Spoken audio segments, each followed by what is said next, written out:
Subscribe करें हमारा YouTube channel, bell icon को क्लिक करना ना भूलें, जिससे आगे आने वाले सभी यूट्यूब अपडेट्स, वीडियोस, नोटिफिकेशंस आपको मिलते रहें।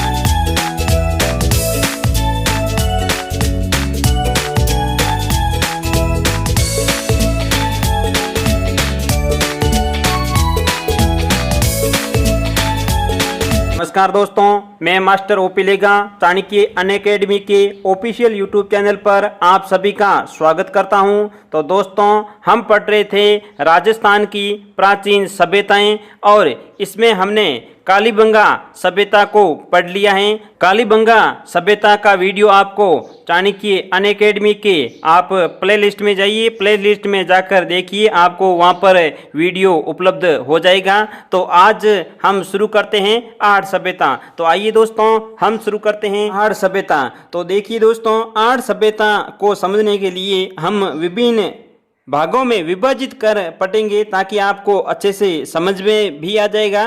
तो दोस्तों, सबसे पहले ऊपर लिखा हुआ है आर्य सभ्यता। आर्य सभ्यता कहाँ पर है? उदयपुर के अंदर है, इसका भी आप ध्यान रखना। तो अब आर्य सभ्यता को विभिन्न पार्टों में अर्थात विभिन्न भागों में बांट कर पढ़ेंगे ताकि अपन को अच्छे से समझ में आएगा।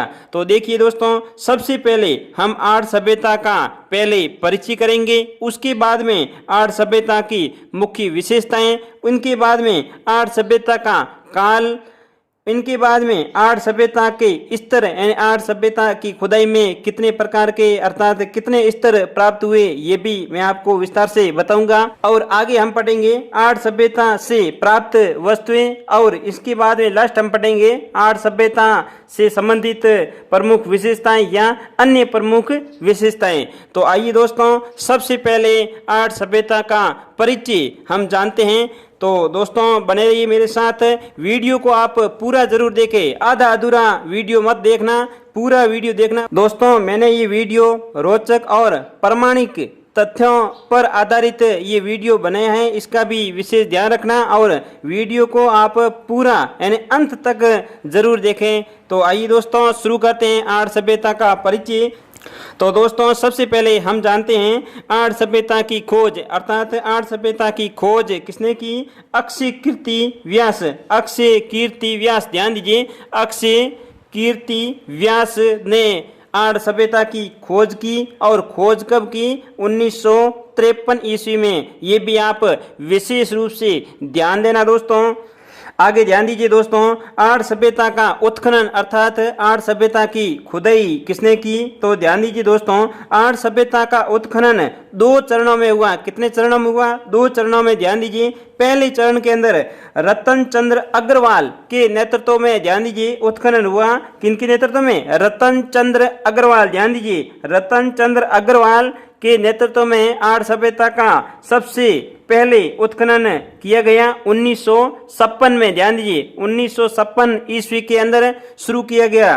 तो दोस्तों, आर्य सभ्यता का दूसरे चरण का उत्खनन हंसमुख धीरजलाल, ध्यान दीजिए दोस्तों, हंसमुख धीरजलाल सांकलिया के नेतृत्व में किया गया। और किया कब? 1961 ईस्वी में। ध्यान दीजिए, हंसमुख धीरजलाल, इनका शॉर्ट नाम HDB है। ध्यान दीजिए, हंसमुख धीरजलाल अर्थात HD सांकलिया। ध्यान दीजिए, हंसमुख धीरजलाल सांकलिया अर्थात HD सांकलिया, इनके नेतृत्व में आर्य सभ्यता का उत्खनन हुआ, यानी दूसरे चरण का उत्खनन किया गया। आगे ध्यान दीजिए दोस्तों, आर्य सभ्यता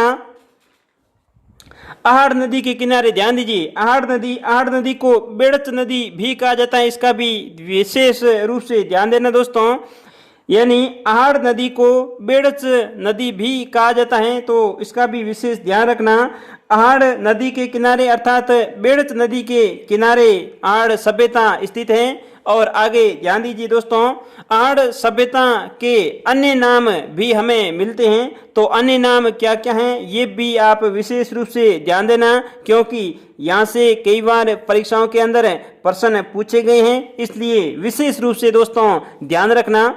सबसे पहले ताम्रवती नगरी ये कई बार परीक्षाओं के अंदर प्रश्न पूछा भी गया है, तो आप इसका विशेष रूप से ध्यान रखना। आहड़ सभ्यता का प्राचीन नाम ये पूछते हैं, आहड़ सभ्यता का प्राचीन नाम क्या था? ताम्रवती नगरी, इसका विशेष ध्यान देना दोस्तों। और इसके बाद आहड़ सभ्यता का नाम आगाटपुर, ध्यान दीजिए, आगाटपुर या आगाट दुर्ग, ध्यान दीजिए, आगाट दुर्ग या आगाटपुर भी कहा गया। ये कब कहा गया? 10वीं से 11वीं शताब्दी में, 10वीं से 11वीं शताब्दी में, यानी इनके मध्य इनका नाम यानी आहड़ सभ्यता का नाम क्या था? आगाटपुर या आगाट दुर्ग। आगे ध्यान दीजिए दोस्तों, एक और नाम मिलता है धूलकोट। क्या नाम है? धूलकोट। धूलकोट का अर्थ होता है ऊंचा टीला, यानी धूलकोट का अर्थ क्या होता है? ऊंचा टीला। ये स्थानीय नाम है, यानी उदयपुर के अंदर ये नाम चलता है, ध्यान दीजिए, स्थानीय नाम धूलकोट अर्थात ऊंचा टीला। ये भी आप विशेष रूप से ध्यान देना दोस्तों। और आगे ध्यान दीजिए, बना संस्कृति या आहड़ संस्कृति भी कहा जाता है, यानी आहड़ सभ्यता को बना संस्कृति भी कहा जाता है और आहड़ संस्कृति भी कहा जाता है। ये किसने कहा? HD सांकलिया ने कहा। इसका विशेष ध्यान देना, ये इतिहासकार थे, तो HD सांकलिया ने बना संस्कृति और आहड़ संस्कृति नाम दिया था। और आहड़ सभ्यता को ध्यान दीजिए, मेवाड़ के महाराणाओं का शमशान भी कहा जाता है, मेवाड़ के महाराणाओं का शमशान भी कहा जाता है, इसका भी विशेष ध्यान देना दोस्तों। और आगे ध्यान दीजिए, आहड़ सभ्यता को ध्यान दीजिए, मां सतियों का टीला भी कहा जाता है, मां सतियों का टीला अर्थात मृतकों के टीलों की सभ्यता भी कहा जाता है, इसका भी विशेष ध्यान देना दोस्तों। और दोस्तों अगला पार्ट हम पढ़ते हैं आहड़ सभ्यता की मुख्य विशेषताएं। आहड़ सभ्यता की मुख्य विशेषताएं कौन कौन सी हैं? पहली विशेषता, ये मूलतः ग्रामीण सभ्यता थी, ये विशेष रूप से ध्यान देना। मैंने आपको पहले कालीबंगा सभ्यता पढ़ाया था, वो तो नगरीय सभ्यता थी, और आहड़ सभ्यता ये ग्रामीण सभ्यता है, इसका आप विशेष रूप से ध्यान देना दोस्तों। और अगली विशेषता क्या है? शवों को आभूषणों सहित गाड़ते थे, यानी शव और आभूषण इनको साथ में ही गाड़ा जाता था, इसका भी विशेष ध्यान देना दोस्तों। और अगली विशेषता क्या है? ताम्रकालीन और लोहयुगीन, यानी ताम्रकालीन और लोहयुगीन दोनों सभ्यताओं के अवशेष यहाँ पर मिले हैं।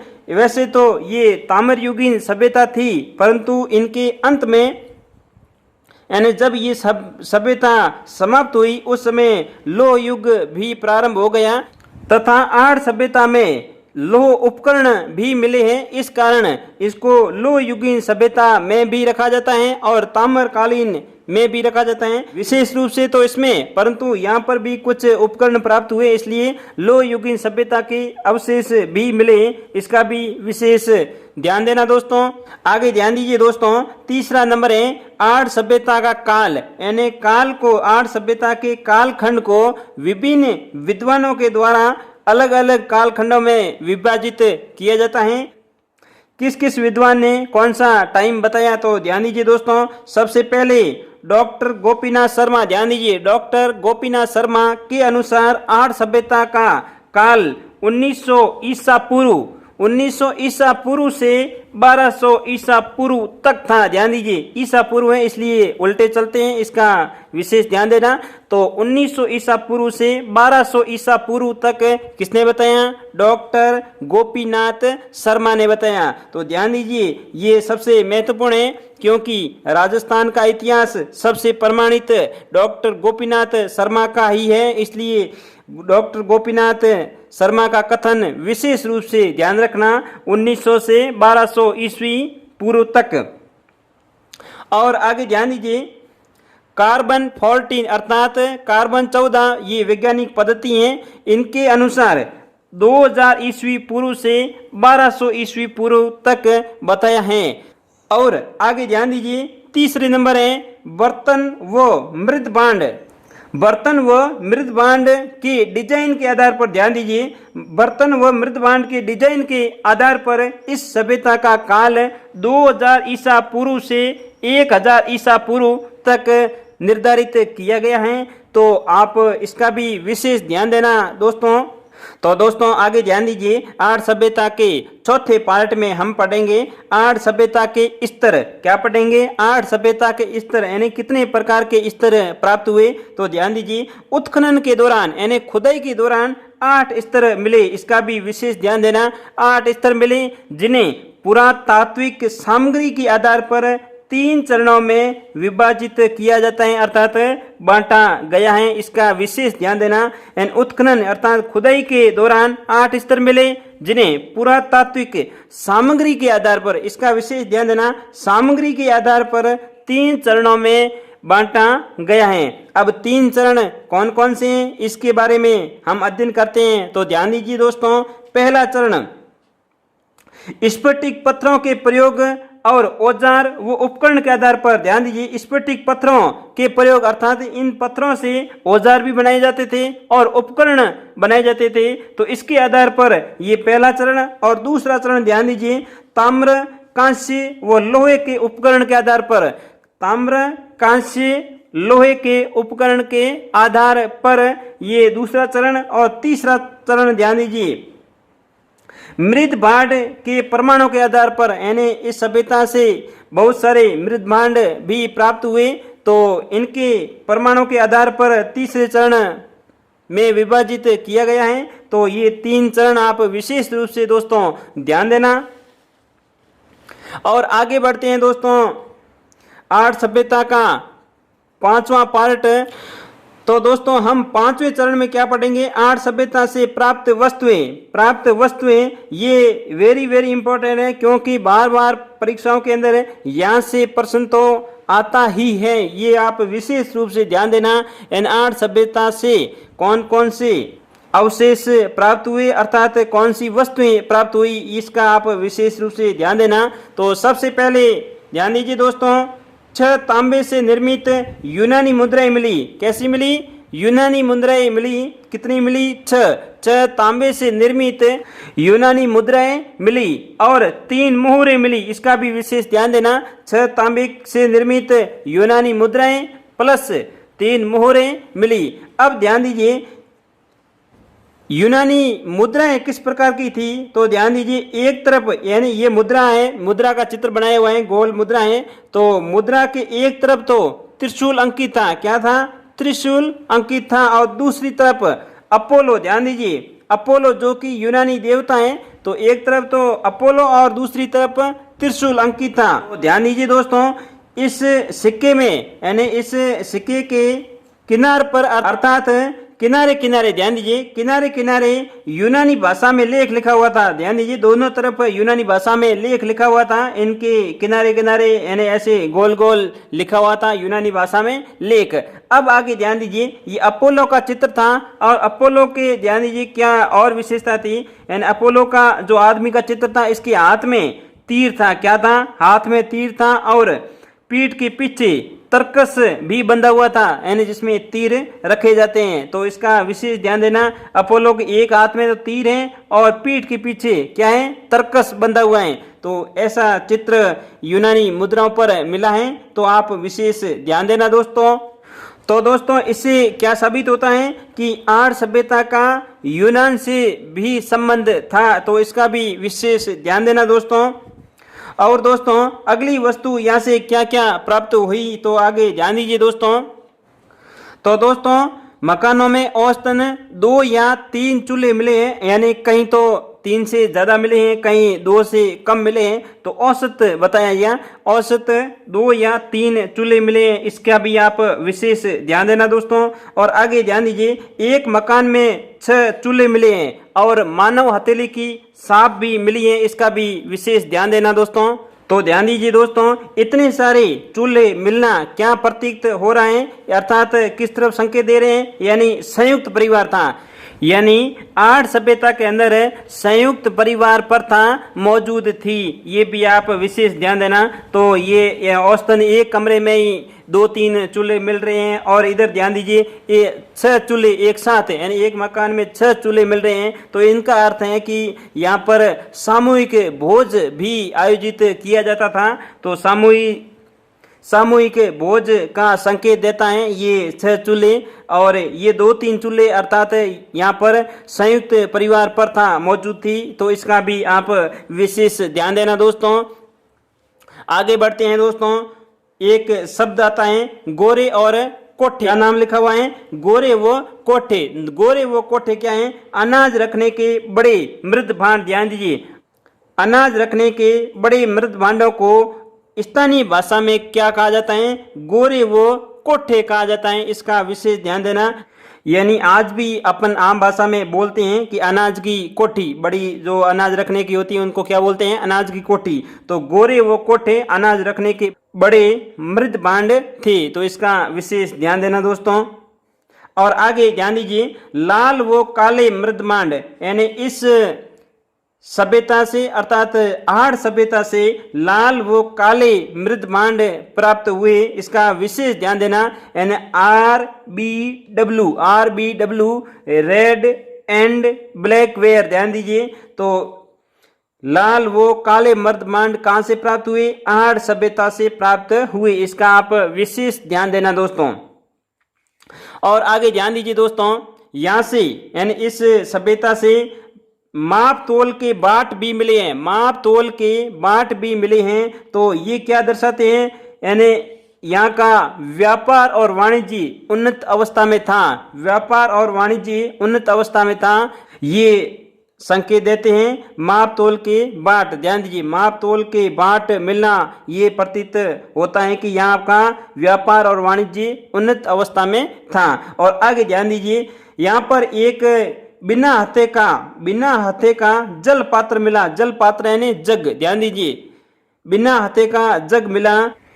ऐसा ही जग अर्थात बिना हथे वाला जग ईरान के अंदर भी मिला, यानी ईरान सभ्यता के अंदर भी मिला। तो ये अनुमान लगाया जाता है कि आर्य सभ्यता का ईरान से भी संबंध था, यानी यहाँ से व्यापारिक संबंध था। इसका भी आप विशेष ध्यान देना दोस्तों। आगे ध्यान दीजिए, बैल की टेराकोटा की मूर्ति। ध्यान दीजिए, बैल की टेराकोटा की मूर्ति। टेराकोटा अर्थात मिट्टी की मूर्ति। मिट्टी की मूर्ति इनको बनासियन बुल कहा जाता है। इसका आप विशेष ध्यान देना। तो ये बैल की टेराकोटा की मूर्ति आर्य सभ्यता से मिली है। इसका भी आप विशेष ध्यान देना। और बैल की टेराकोटा या मिट्टी की मूर्ति को क्या कहा जाता है, बनासियन बुल कहा जाता है। इसका आप विशेष ध्यान दे रखना दोस्तों। आगे बढ़ते हैं, तांबा गलाने की भट्टी, यानी तांबा गलाने की भट्टी भी यहाँ पर प्राप्त हुई। तो आगे और ध्यान दीजिए दोस्तों, 79 लोहे के उपकरण भी मिले हैं। ये आप विशेष रूप से ध्यान देना, जिसमें कुल्हाड़ी है, चाकू है, कील है, ऐसे उपकरण भी यहाँ पर प्राप्त हुए हैं। इसका भी दोस्तों ध्यान देना।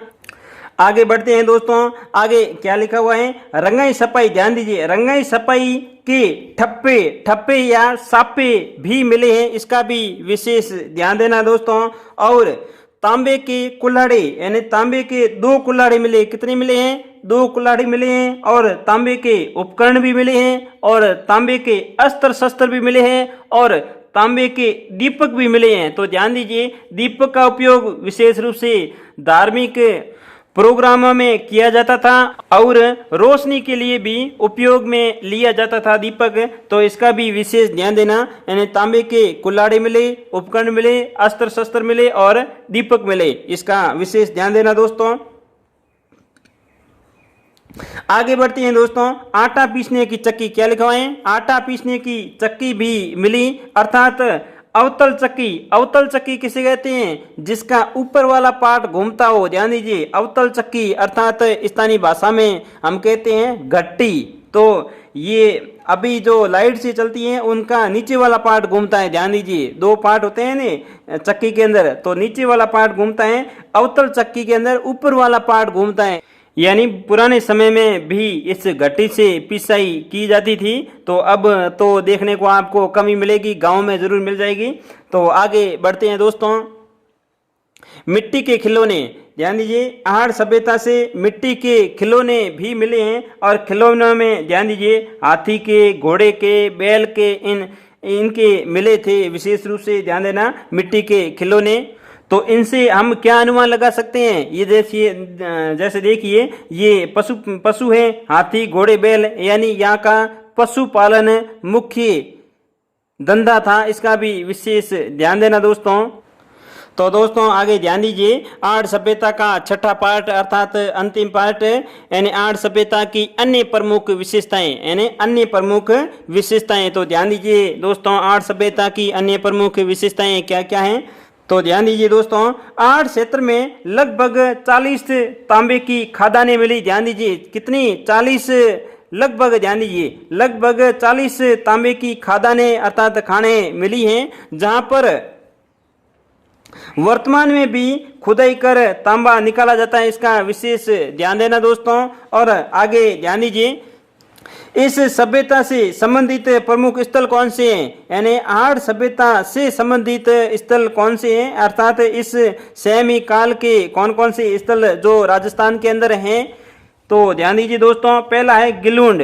ध्यान दीजिए दोस्तों, मैंने बताया था कल, गिलुंड राजसमंद के अंदर है। और दोस्तों दूसरा है बालाथल। कौन सा? बालाथल, जो कि उदयपुर के अंदर है। ध्यान दीजिए, उदयपुर जिले में है। और तीसरा है बागोर, बागोर जो कि भीलवाड़ा में आया हुआ है। और चौथा है कुराड़ा। ध्यान दीजिए, ये एक बार परीक्षा के अंदर पूछा हुआ है, तो इसका विशेष ध्यान देना। कुराड़ा, ये सभ्यता नागौर के अंदर आई हुई है। ध्यान दीजिए। और अगला है ओजियाना, ओजियाना जो कि भीलवाड़ा के अंदर स्थित हैं, ये भी विशेष ध्यान देना। और आगे ध्यान दीजिए दोस्तों, ये अन्य प्रमुख विशेषताएं कौन कौन सी हैं? ध्यान दीजिए दोस्तों, आहड़ सभ्यता के लोग चावल से भी परिचित थे, इसका विशेष ध्यान देना दोस्तों। आहड़ सभ्यता के लोग चावल से भी परिचित थे। और अगली विशेषता ध्यान दीजिए दोस्तों, मकान, यानी आहड़ सभ्यता के लोगों के मकान पत्थरों व मिट्टी के बने होते थे, पत्थरों व मिट्टी के बने होते थे। और ऊपर ध्यान दिए, छत बांस से की जाती थी, छत बांस से की जाती थी, इसका भी विशेष ध्यान देना। यानी छत को किससे ढका जाता था? बांस से ढका जाता। और मकान बने किससे होते थे? या तो पत्थरों से बनते या मिट्टी से बनते।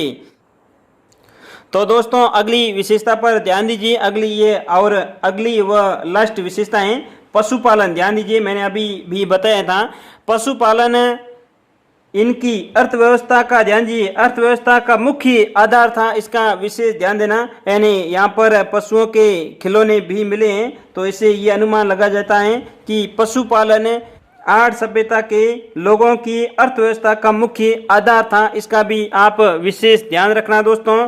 तो दोस्तों आपको आहड़ सभ्यता पर मेरा वीडियो आपको कैसा लगा? अगर अच्छा लगा है तो लाइक और दोस्तों के साथ ज़्यादा से ज़्यादा शेयर करो। इससे क्या होता है, यानी ज़्यादा लोग देखेंगे तो हमारा भी मनोबल बढ़ेगा, और मनोबल बढ़ेगा तो आगे भी हम आपको अच्छे से अच्छे वीडियो प्रोवाइड कराएंगे। तो इसका भी आप विशेष ध्यान रखना दोस्तों। और चैनल को अभी तक किसी ने सब्सक्राइब नहीं किया है, अर्थात कोई नया सदस्य है, तो सब्सक्राइब कर लेना और घंटी का बटन जरूर दबा देना, क्योंकि आगे आने वाले वीडियो की सूचना आपको समय पर मिलती रहे। तो दोस्तों मस्त रहो, खूब पढ़ो और आगे बढ़ो। धन्यवाद दोस्तों, थैंक यू। सब्सक्राइब करें हमारा YouTube चैनल, बेल आइकन को क्लिक करना ना भूलें, जिससे आगे आने वाले सभी YouTube अपडेट्स, वीडियोस, नोटिफिकेशंस आपको मिलते रहें।